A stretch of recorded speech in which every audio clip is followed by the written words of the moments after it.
Welcome back to the show. Back by popular demand, Colonel Douglas Macgregor, CEO of Our Country, Our Choice. Thank you so much for joining me, Colonel. We have a lot to talk about. Yeah, I think we do. It's good to see you again.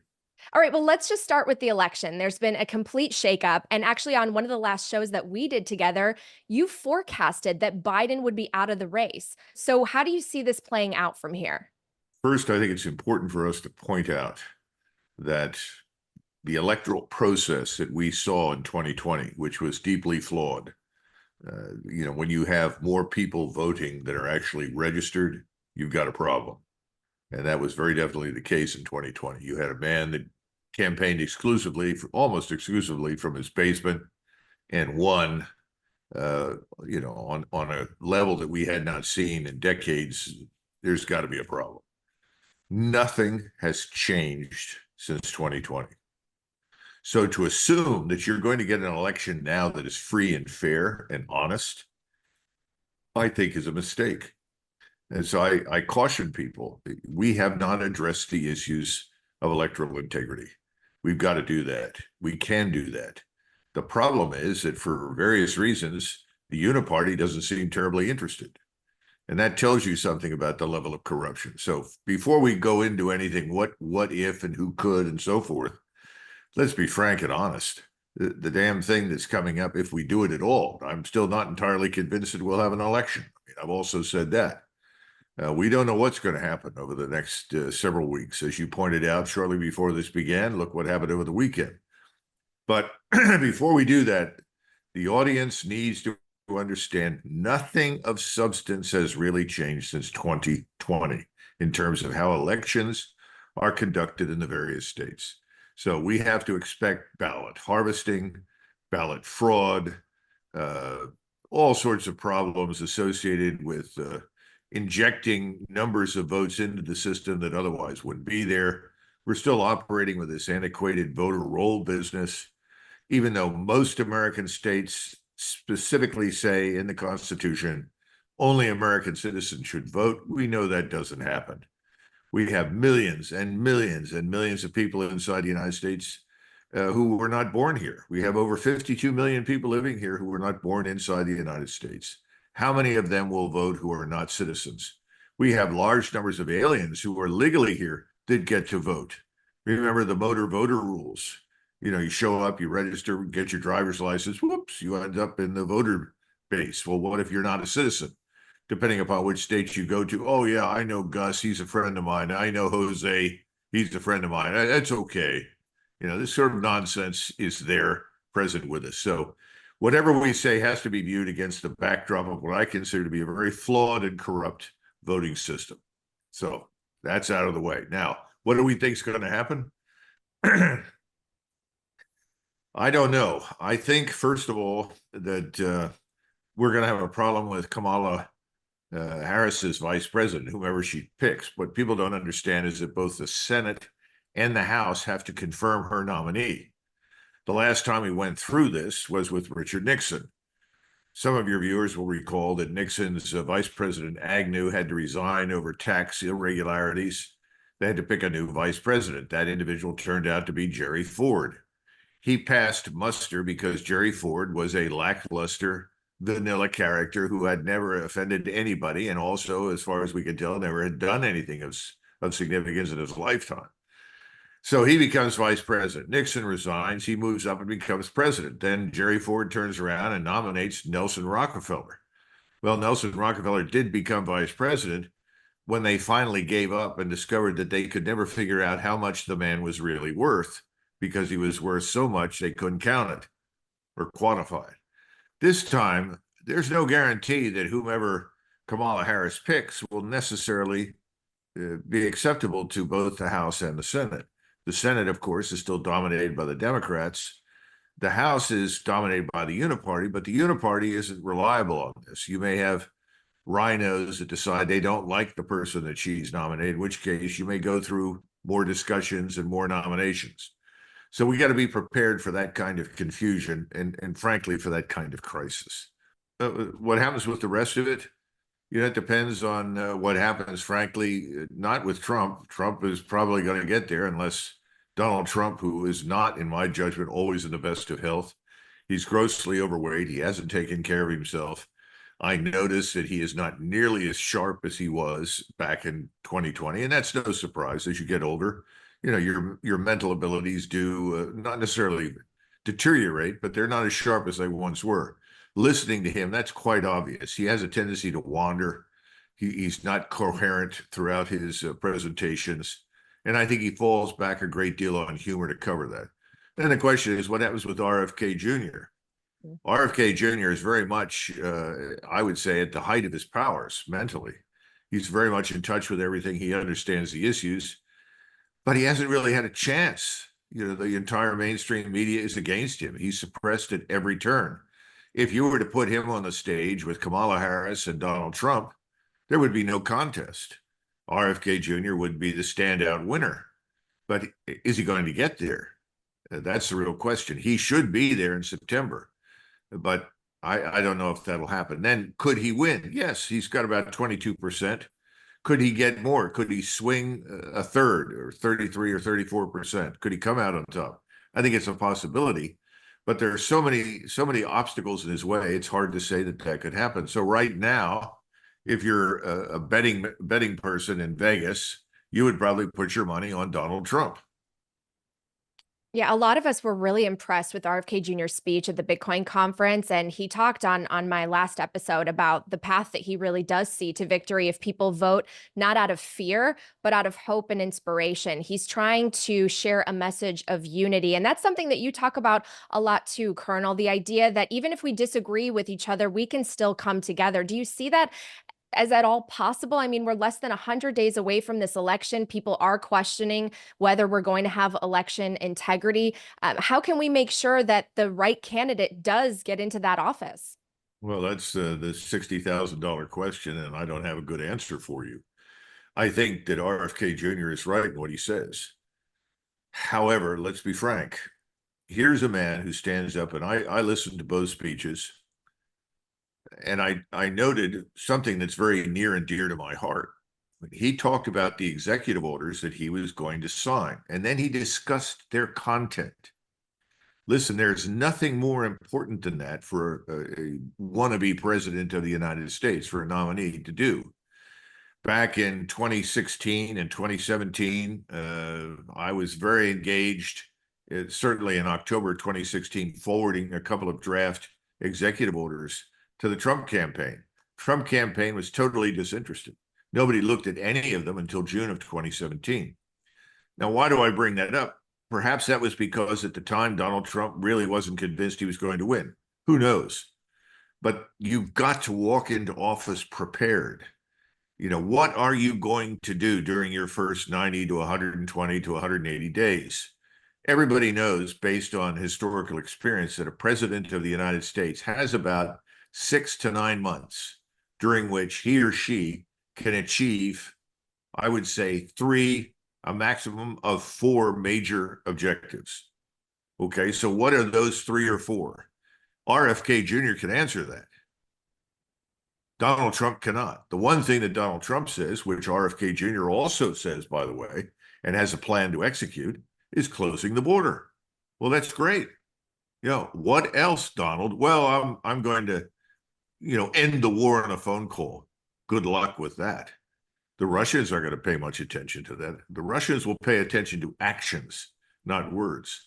Thus far, they've been promised repeatedly for decades all sorts of things. We haven't come through on anything. In fact, we've turned it around and we've been unambiguously hostile when there was no reason to be hostile. So the notion that you're going to get anything done on a phone call is a joke. And in the past, we know when Donald was president, he gave specific orders to people in the field to do things. I'm talking about Syria, talking about Iraq, for instance, and Afghanistan. They didn't do them. These things were ignored. They were ignored by the military establishment. They were ignored by the State Department, the Foreign Service, the ambassadors, and so forth. You can't govern that way. So what's his team look like? Who's going to be doing what to whom? That's unclear. And it looks like an awful lot of the same people that were with him the last time are going to show up again. Well, based on that 4-year experience, I wouldn't have any of them come back. Now maybe he doesn't care. Remember, he used to say he's the decider. What I decide is important. In other words, whatever anybody else thinks doesn't matter. Well, if he hasn't figured out during the first term that that's untrue, he'd better figure it out pretty quick. Again, Bobby Kennedy understands that. He understands that he can do these 3 or 4 things, but he also still has to build political support. He has to develop a consensus. He knows it has to be bipartisan. He also knows the limits of bipartisanship and is unafraid to act independently when he's called upon to do so. I don't think any of these things have been thought through by President Trump. I think President Trump desperately wants to be president. He wants to be vindicated. He feels strongly and with considerable justification that the election was stolen from him. That's fine. That's not enough. We need more detail. We need more policy analysis. He isn't giving it to us, and he acts like he doesn't need to. You know, this I can shoot somebody at dawn tomorrow morning, and my base will stay with me no matter what I do. Okay, great. Good luck with that. I'm not sure. And again, combine that with the electoral process, too many uncertainties. I would do business very differently. But, you know, that's Donald Trump, and that's his personality. That's the way he's approaching things. RFK is taking things very seriously. Listen to what he has to say about housing. You were impressed with Bitcoin. So was I. I think Bitcoin, and people will castigate me left and right for saying this, and I don't care. Bitcoin is the future. We're going to end up with an entirely different monetary system from what we are accustomed to. We're at that strategic inflection point in human history. It's going to happen. RFK Jr. recognizes that. He's got a plan for it, but he also knows it's going to have to be adapted. Things are going to change. We know that.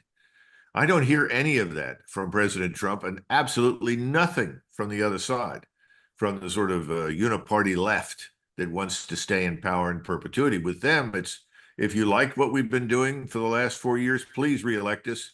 We'll give you more wars. We'll give you more crises, more conflicts, more misery, more illegals, more criminality. Isn't that wonderful? This is DEI on steroids. This is diversity squared.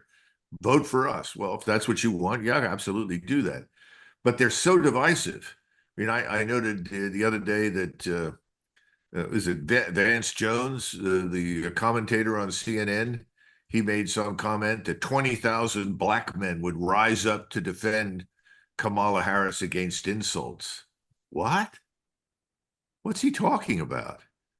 You know, this isn't going to produce any unity. This is just going to further widen the divides that are already out there. This is going to inspire more hatred and conflict. And yes, Bobby Kennedy does not believe in that and doesn't want it. He's going to try and fight it. I think Donald Trump would like to reach across the aisle more and more, but right now I just don't see how he does that. He's so thoroughly hated and despised. And if he has the same crew with him that I see now, nothing will change. We'll get the same outcome. Coin Stories is proudly brought to you by Bitdeer, a global leader in disruptive technology for Bitcoin mining and AI. As a publicly traded leader, Bitdeer boasts a massive 900 megawatts of operational data center capacity and an additional 1.1 gigawatts under development across 3 continents, positioning Bitdeer as one of the most diversified and power-dense computing companies in the world. Bitdeer's leadership laid the groundwork for the original advancements in Bitcoin mining ASICs. It's really the only company in the industry with the track record and clout to disrupt the market again with groundbreaking new designs for the next generation of mining ASICs. Now, Bitdeer is leveraging years of expertise in data center and cloud management into high-performance computing through a recently announced partnership with NVIDIA. Join Bitdeer in reshaping the world of Bitcoin mining. Learn more at bitdeer.com and explore how they are pioneering the future today. Well, and so many people do want change and they want economic empowerment. I agree with you that Bitcoin is the future. And we did hear both RFK Jr. as well as Trump this past weekend talking about the promise to create a strategic Bitcoin reserve, to have the US Treasury purchasing millions of Bitcoin potentially. Can you talk to me about what you think about that strategy, why it is so important, especially on a global stage, to be a leader in Bitcoin adoption, a leader in technology and innovation, and how that can maybe help us on with regards to this empire of debt that we've created over the last several decades? Well, I don't know what can be done about the empire of debt in the short run. And I think that's going to come back to haunt us dramatically. But I would say this: when you see a tidal wave moving in your direction, which I would collectively term as the future, and you recognize that part of that tidal wave is change in the monetary system, the end of Bretton Woods, the beginning of something fundamentally new, where Bitcoin is at the center of this, at least for the moment, then it makes sense to do one of two things, or it makes sense to do one thing, which is to get on the wave and ride it to shore, or be stupid and stand at the bottom of the wave and let it overwhelm you. Now, the good news is that Donald Trump has decided, for whatever reason, he wants to ride the wave. That's a good thing. His advisors said, yeah, go ahead and say that. Whether or not that's thoroughly understood by him and his advisors, I don't know. I know that Bobby Kennedy understands the implications and what that means, and he wants to ride that wave. So he sees the strategic reserve concept, which he described in, as you know, in considerably more detail than Donald Trump did. Mhm. He sees that as a strategic hedge that the United States should develop. I agree with him. We don't know what the future holds. And we also know that BRICS, if they're going to go to this gold-backed currency, and right now there's something like 84 countries lined up to join BRICS. So that brings them up to about 120. And if you look at the numbers of people, numbers of nation states in the world are what, about 132, 134? I've lost count. There may be some new ones out there that I haven't found out about yet. If you look at that, then you understand that we can't compete with that gold-backed currency, even though we continue to tell everyone that we have more gold than anyone else, a point of which I am not convinced, frankly, because no one's inventoried it. Nobody wants to talk about it publicly. If that's true, maybe that will work, but it may not be true. And if we can't participate in that, and that would crush us because, as you point out, of the sovereign debt, along with a lot of other problems that we have economically and internally, disconnects, then Bitcoin becomes enormously important. And it may be that you end up with a divided world. One half of the world has the brand new digital currency, and the other half doesn't. That doesn't exclude the utility of precious metals, whether it's a basket or gold or silver or platinum or whatever. But that could be an outcome. So I think it's a strategic hedge. It makes sense for the United States government to do that. What's at stake if other global superpowers adopt Bitcoin before us? That's a good question. I mean, obviously, we're all Johnny come latelys in the United States. We have a bad habit of figuring out reality after it's hit us over the head. I suppose that could put them into a position to shape the marketplace much more profoundly than we can. But I can't speculate because I just don't know. That's not my area of expertise. So I'm limited in how far I can go and say it. But I think it's pretty obvious that if that turns out to be a big part of the tidal wave, which I think it could be in the future, and you're not on top, that means you're somewhere other than on top, and that's not a good thing. Right. I mean, we're net consumers, and the world has massive superpowers that are net producers of industrial goods, of commodities, and we're asking them to accept these units that we just print out of thin air. And I think that it's coming to be that time where they're saying, no, we're going to move to an entirely different system and maybe rework the rules. And part of that is this geopolitical conflict that we see accelerating. So let's zoom out a little bit. I would love to hear your insights because so many Americans, they don't want us to be spending billions of dollars on war. They want the investment to be here internally. I read in a great book called Broken Money how we should really turn the focus to building America the country, not America the empire. So do you think that Bitcoin could defund wars and end the military industrial complex? I don't know. It's Bitcoin is important. I'm not sure it's the miracle cure for all the things that you just outlined. Let me say a couple of things. First of all, let's not lose sight of the fact that we have three areas where we can become dominant very, very quickly if we turn internally and invest in our capital infrastructure. So let me talk about those three things. One is agriculture. Agriculture is grossly underexploited, underfunded, developed in my view here inside the United States. We were once the world's breadbasket, we could become that again. I think it's in our interest to do so. So agriculture is a critical area. Secondly is energy. Good Lord, we're swimming in potential oceans of energy in this country. Mm-hmm. We can reverse that. Now, Bobby Kennedy is a strong advocate, for the environment. And I don't know if anybody doesn't agree with him, but he has stepped forward and said this Green New Deal won't work. He knows that.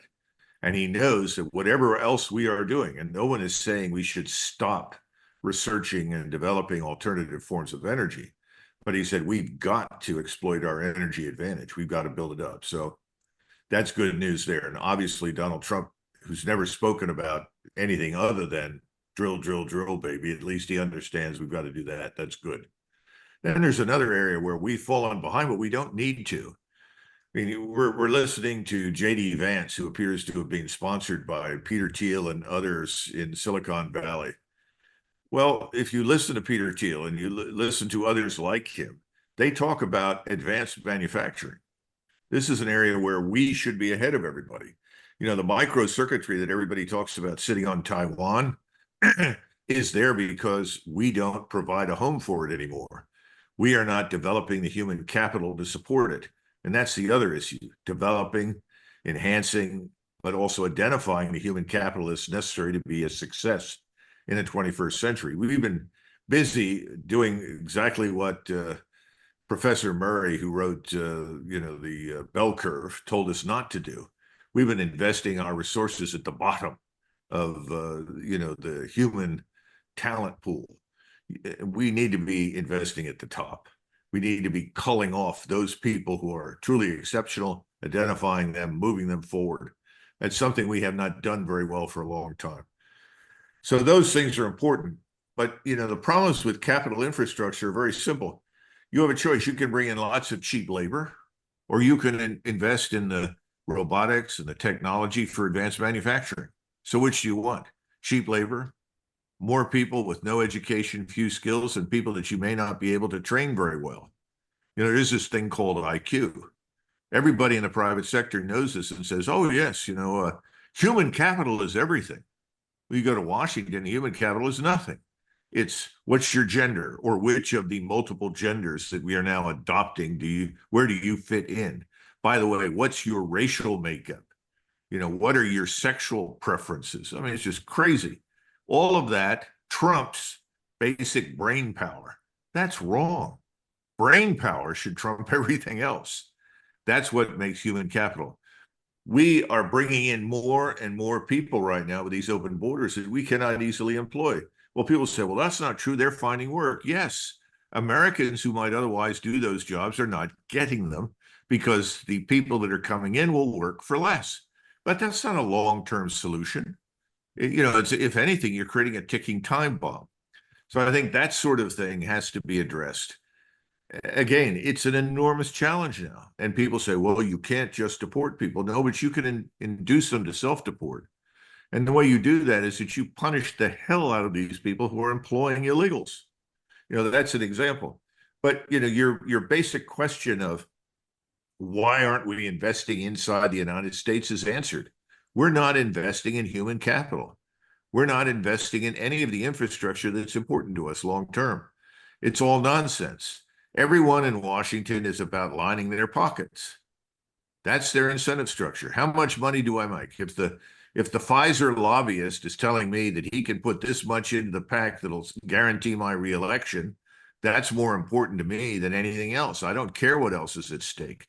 And by the way, Pfizer has manufacturing facilities in my district or my state. This is the problem. And there is no leadership at the top.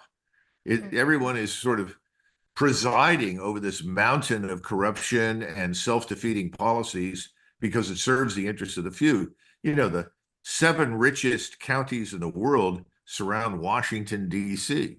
I keep telling people whenever I travel, wake up. Where is all the money? Well, go to Loudoun County, go into Fairfax County, go to Montgomery County, go right around Washington. Look at these magnificent homes, these 7, 8, 9, 10, 15,000 square foot mansions. Where do they come from? Well, it's your hard-earned tax dollars at work, right? No, it's actually borrowed, but everybody here is benefiting. The rest of the country is not. How do you get people to wake up? The only person I've heard who's a candidate for president who talks about it is Bobby Kennedy. Donald Trump doesn't bring it up, and he means well. I know he does. I have great affection for the man, but he's not talking about that. You make such great points. I think we really are at this inflection point where the network state is sort of rising up. People are so frustrated. They're challenging the nation state because they see how it has enriched itself at the expense of everyone else. But, I have to say, when you watch the media, you can't help but feel like you're gaslit from every single direction. Millions and millions of dollars getting donated to this candidate, and we don't know which way the election is going to go. And how do you think that people can filter out the truth? Well, they need to understand it, at least for the moment, when it comes to President Trump and his potential opponent, it's a facade.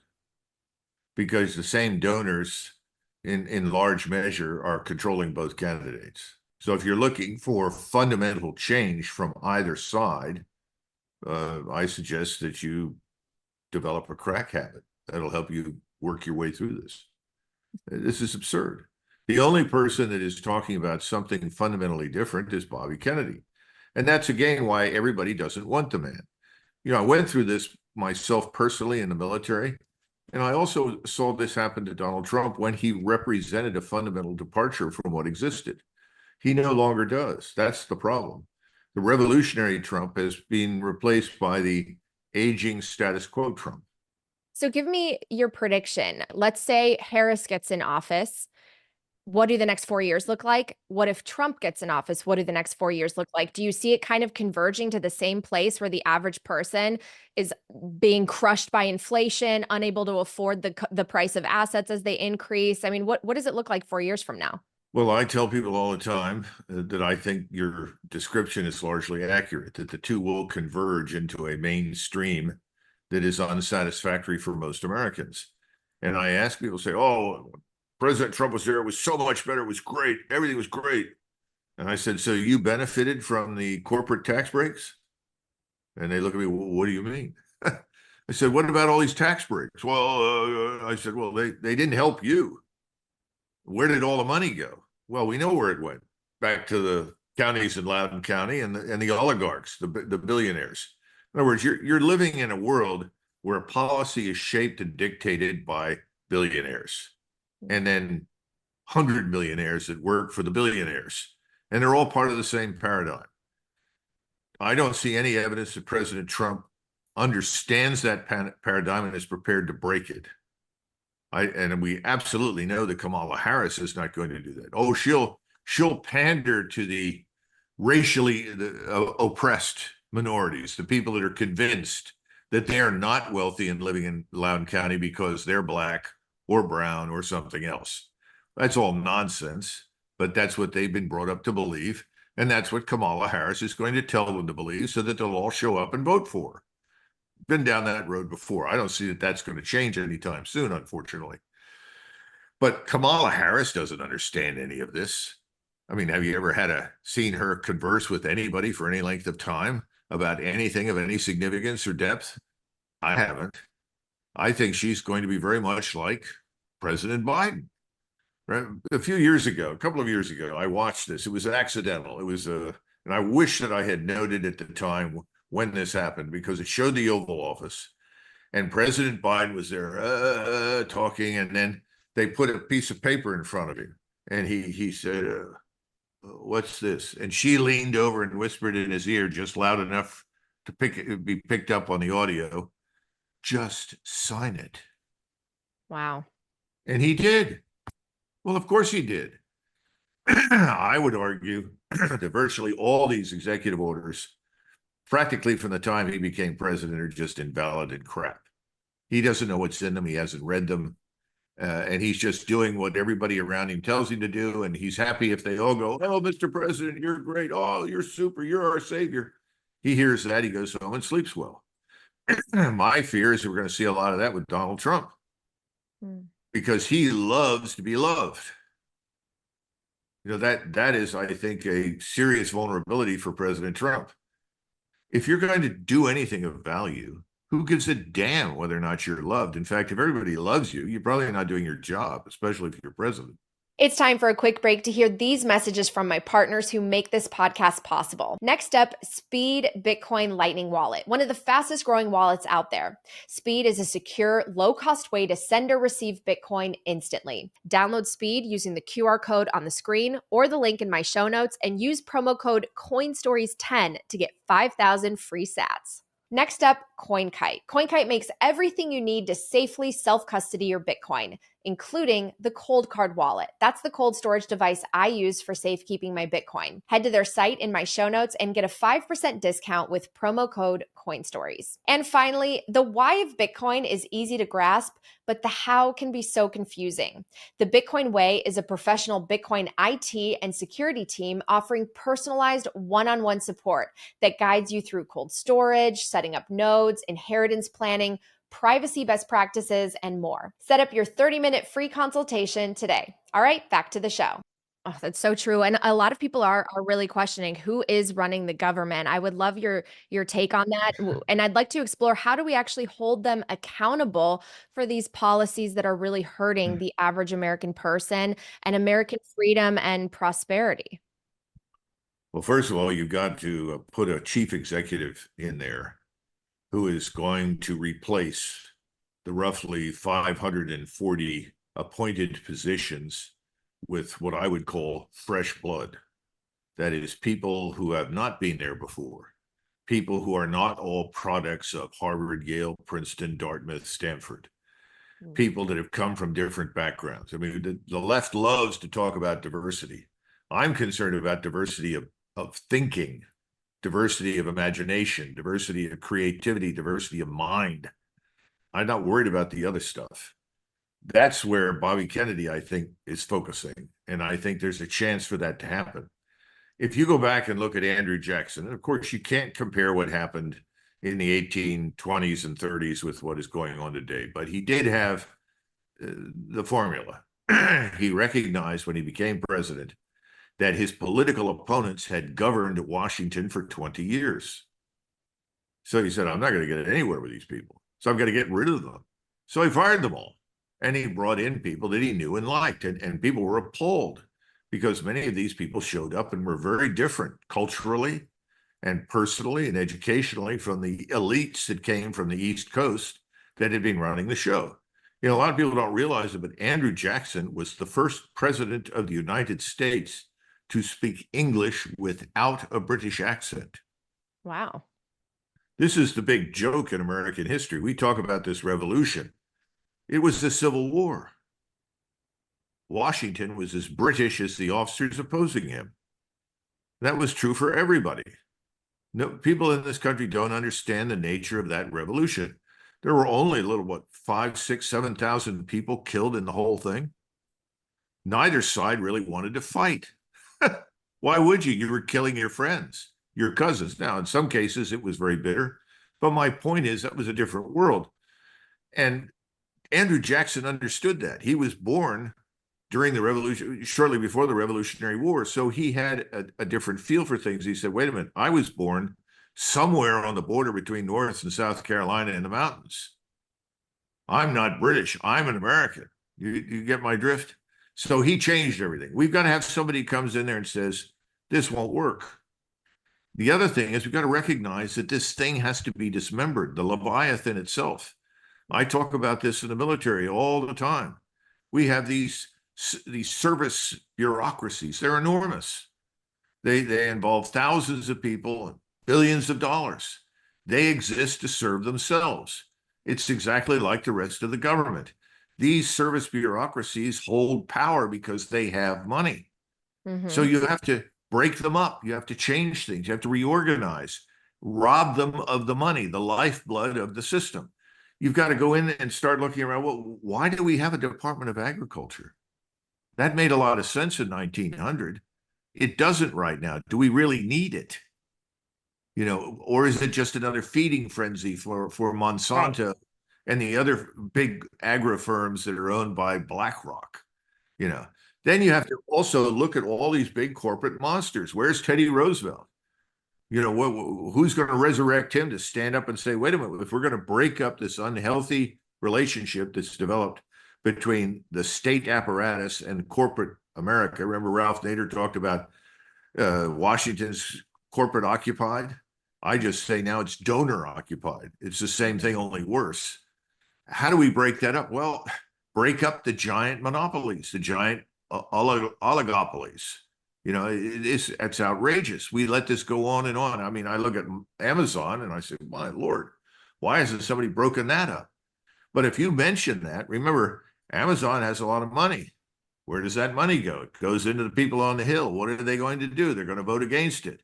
The same thing's true in the military. If you suggested for a minute that you needed fundamental change in the Navy and the Marine Corps, oh my God, a chorus would rise up. You can't change that. That saved America. You know, that's vital to the world. Well, wait a minute. Nothing is permanent. You know, 80 years ago, that may have made some sense. It doesn't make any sense. Now we need new structures. All of that requires a revolution. And people say, well, give us an example of where something like that happened. And I'll give you a quick example. It's not my favorite one, but it works. After the Russian Civil War period ended in 1921, Lenin recognized that the giant 6 million man Red Army was an anachronism, consisted of hundreds of thousands, millions of cavalrymen, men with rifles, machine guns. It was absolutely not modern. So he said, we've got to modernize, but in order to modernize, we have to extract savings. This was the beginning of we've got to industrialize and build a scientific industrial establishment, which eventually happens under Stalin. So what did he do? He reduced the Soviet armed forces from almost 6 million down to 600,000. Stop and think about that. The Soviet Union at the time was the largest country in the world. It bordered some 14 or 15 different countries, yet they were able to go down to 600,000. Well, having done that, they were able to fundamentally change course, move in new directions that made a hell of a lot more sense. We need that kind of dramatic change to get out from under the mess that we're in. And also, we've got to cut spending, because if anybody thinks anybody who's lending us money is going to continue to do so, unless we show evidence for some measure of fiscal discipline, they're with the crack smokers we were discussing earlier in the corner. It's not going to happen. So who's going to do that? I listened to Donald Trump and I like Donald Trump. I don't hear any of that. I hear, frankly, more of the same. I don't hear anything good like that coming out of Kamala Harris's mouth or anybody who supports her. So that takes us back to the man in the middle who is slated to lose. Mm-hmm. No one wants to give a hearing to on the mainstream media. Nobody wants him, so he must be right. Correct? Bobby Kennedy. Well, when I think of the largesse of the welfare state that you described, I do think that the core root problem is the fact that we can print money out of thin air, and we have this parasitic outcome where the government enriches itself, but everyone else is working harder and harder, but growing more and more desperate that they're actually going to be able to advance themselves and improve their standard of living. And I think it's always been crazy to me that when you look at government actors, politicians, they sort of fail up. They have no accountability. They can spend billions of dollars on wars that end up killing people, killing innocent human beings, and they end up appointed to some higher office. They have nice cush retirement pensions. Can you talk to me a little bit about what's at stake with the wars going on right now? Because the person that's in office, they can make a difference. They can help us get out of these conflicts. And what is the best way to do Well, let me give you a quick example of what you could do if you became president tomorrow morning. It's Natalie Brunell. She's elected. She becomes president. She wants to end the war in Ukraine. Number one, immediately suspend all military aid to Ukraine. That's what you've got to do. You announce it, you do it. Number two, you immediately withdraw all U.S. personnel, citizens in and out of uniform. Anyone who is an American, you withdraw them immediately from Ukraine. And then you announce, and this is very important, that you're going to convene a meeting of the NATO Council. You're going to speak to the NATO Council, all the heads of the NATO nations, and tell them that henceforth, the military commander who sits in Mons who's the head of the North Atlantic Treaty Organization, the military commander in chief, effectively, from now on is going to be a European. We will no longer provide an U.S. Army, Air Force, Navy, 4-star, or Marine for that job. Those three things. And it becomes very clear very quickly to everybody, oops, America is leaving. Yeah, we are leaving. We're going to reduce our commitments, not overnight, not immediately, not abruptly. And we are signaling unambiguously to Russia that we want an end to the conflict. We didn't say it, but that's what we've just said. We want an end to it. And we wait for the Russians to respond to us, because the Russians will then respond, because it's action. It's real. If we just stand there and say, well, I'm president and I'm calling and I want an end to the war, it's not going to go anywhere. We have no credibility anymore. None. Action, not words, is what must happen. So that's a good example of how you disengage from what, in my judgment, right now is still the most dangerous theater of action today in the world, and that is Eastern Europe and Ukraine. The sooner we end that, the sooner the probability that we can avoid a confrontation between us, the United States, and Russia, which absolutely does not need to happen, should not happen. So that's what you do. And you've got to wait and see what happens in the Middle East. But quite frankly, I would make it abundantly clear that the Israelis can do whatever they like, but we are not going to underwrite the destruction of southern Lebanon. That's enough. Now you've signaled that to Mr. Netanyahu. What's he going to do? I don't think he's going to go in there. We've done the opposite. We've said, no, we'll back you. Go ahead. And that's very dangerous, because when you take a small country like that has ambitions regionally to do many things, including the massive expulsion of millions of Arab men, women, and children from the land they live on, and effectively places Israel in a position where it confronts war with everybody, all of their surrounding neighbors. And they may have nothing but contempt for their neighbors because their neighbors have not invested heavily in military power the way they have, or the way we have done for them. Eventually you're going to bring everybody in the region in a war against you. I mean, that's the problem with going after Hezbollah. And on top of that, you've got the Russians and the Chinese, and I would say most of people in Asia who are not interested in a war that's going to close the Straits of Hormuz and create economic havoc in Asia. It's going to create trouble here too. It's going to hurt Europe. So those are the things that you should do if you're interested in diffusing these things. But at the same time, if you don't close the border, if you do not restore the rule of law inside the United States, we eventually will go under. We will just vanish, Natalie. This nation will not make it. I think a lot of people are afraid of that, and they hear inflammatory language. It almost sounds like some policymakers are cheering for wars to continue, which is very frustrating for the average person who wants peace. I've always felt like two sides there's truth on both sides, right? I feel like so much of the online rhetoric is you have to pick this team or that team and ignore all the grays in the middle. And when you think that way, you end up supporting things that are crushing societies that you have nothing to do with. You don't know what it's like to live their lives. You don't know these people. And I'm not sure why we're so I don't know, attracted to this idea of just choosing one team versus another when we don't really know all the nuances, the context, and the history. Well, it's very difficult to persuade people that it is in the interest of the United States to stop meddling in the affairs of people outside their country. But it seems so common sense. Well, of course, and that common sense on the whole tended to prevail, at least to the first, 120, 130 years of our history.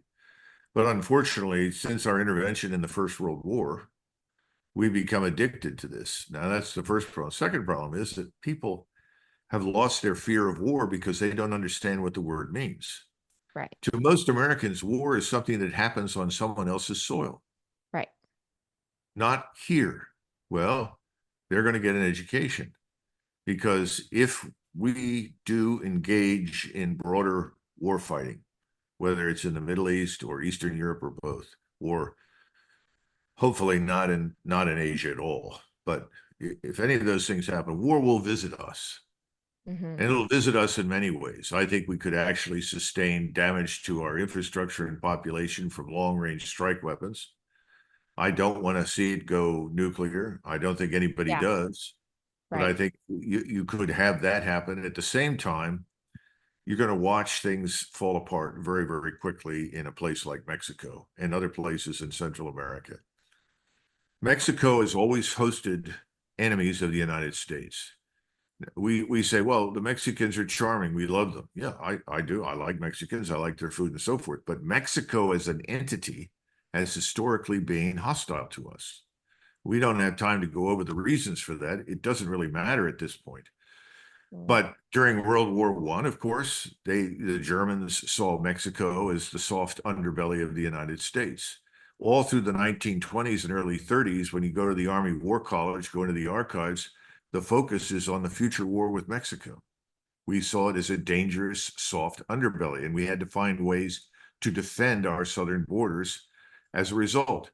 We end up in World War II. It doesn't work out that way, but as a result of World War II, Mexico becomes this bastion of pro-communist sympathy. The largest Soviet KGB operation outside of the Soviet Union was in Mexico City. Today, Mexico is populated by various chapters of Hezbollah, ISIS, as well as Chinese corporate interests and governmental interests and Russian interests. When Putin says, what you've done to us, we can do to you, he's warned us. This is what I have called and others call horizontal escalation. You want to go into Ukraine, or you want to go into Kazakhstan or Uzbekistan or outer Mongolia or something and cause us trouble and difficulties? Well, we can go into Mexico. We always have our old standby in Cuba. And then again, there's always Venezuela. Venezuela's just emptied its prisons and sent all the prisoners north into the United States. Isn't that nice? So the point is, we are not able to act with impunity, yet we behave as though we can act with impunity. The world has changed. We are not the only center of power. We are not without vulnerabilities. You've talked about it on the financial side earlier in this discussion. It's financial, it's geostrategic, it's economic, it's everything. We're desperately vulnerable. Right. So Well, if we don't get control of this country first here in the Western Hemisphere, mhm. if we don't control our borders, if we don't restore the rule of law, if we don't expel the people that have no business being here, we as a nation may not make it. Well, I always say follow the incentives. That's why I'm such a big proponent of Bitcoin, because I think it will shrink the government, hold people more accountable, and return this to a system that's based on the free market and actual capitalism, as opposed to the crony capitalism that we see with donors and special interests. Hopefully, by empowering the average individual, we can start to make changes. And since we've zoomed out so much in this interview, I want to close up by really zooming in, because people are feeling frustrated, but they're reaching out for some hope. RFK Jr. actually called Bitcoin the currency of hope. So, what should everyone be doing or paying attention right now? Because I do believe that every individual has a voice and has the power to make an impact, even if it's small, even if it's with their own family or their small community. But every person matters. There are two groups of people inside, well, there are three groups of people inside the United States. There are people who are illegally here that have no business being here. Then there are Americans. Americans are people that if you ask me on the street, or you, Natalie, or someone else, who are you? What are you? We say, I'm an American. I'm just an American. That's the core of the population. That's the core group that constitutes America. And then you have other people who see themselves differently. In many cases, they don't even like the country. They may be citizens, but they hate it for whatever reasons. They don't feel part of it. We can try to make some of those people feel part of the country. We should. But we can't promise that they'll be happy with the outcome, because we have to define ourselves first and foremost as Americans. Who are we as Americans? Define ourselves. And then define, where do we fit in the world? Are we the masters of the universe? Well, we didn't set out to be that way. Washington made it abundantly clear we didn't want to be masters of the universe. And certainly for the first 120 years, we took the position, let's not become involved in other people's misfortunes. Well, we've got to get back to that. I think we can, but we have to answer those core questions. Who are we? And then we have to be Americans. What is in America's interest? What is good for the United States? By the way, war on the whole is not good for the United States. It's only good for the small minority I was talking about earlier in the counties that surround Washington, D.C. That's not good, or some of these big corporate entities that benefit from it. So you got to make it clear what is in America's interest. Where does America fit in? What do we want to be? We don't need a lot of blowhards telling us, well, we're the greatest country in the world and everybody should just do what we say. That doesn't work. Yes, I love my country. I think it's a great country. That doesn't mean I think other countries are bad. We used to have a decent respect for other people's countries and cultures and ways of life. We got to get back to that. But we have to define ourselves. Who are we? What are we? Where do we fit in?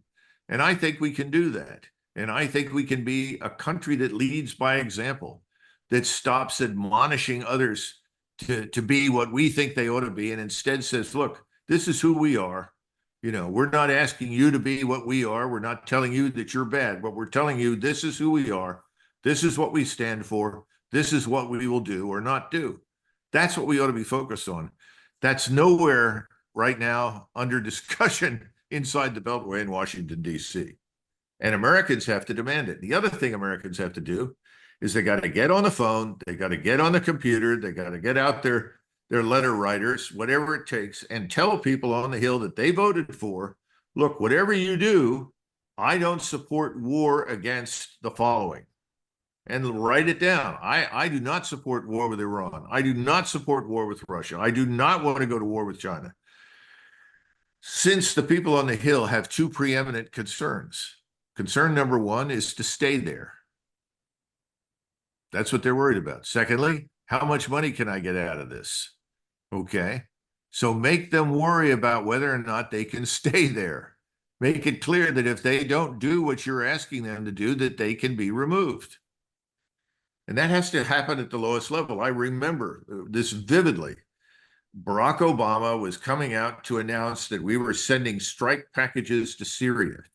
I don't know if you and others will remember that, but this was back in 2014. This is during the Syrian civil war.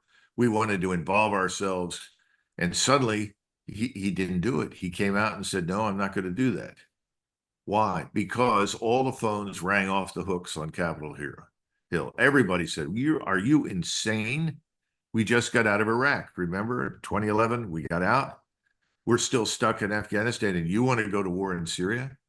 Well, if you look at the misery and the destruction in Gaza, which is a very localized conflict, and then think of what might happen on a regional level in the Middle East or Eastern Europe, that should give you pause to re-examine the wisdom of going to war there under any circumstances. Such a compelling message, Colonel. I think we need to redefine our purpose as Americans and as a country. And in order to build back esteem, we have to do esteemable things. And that goes for the individual as well as the nation. So, Colonel Macgregor, thank you so much. CEO of Our Country, Our Choice. It's been a pleasure as always to talk to you. Thanks for joining us. Thank you, Natalie.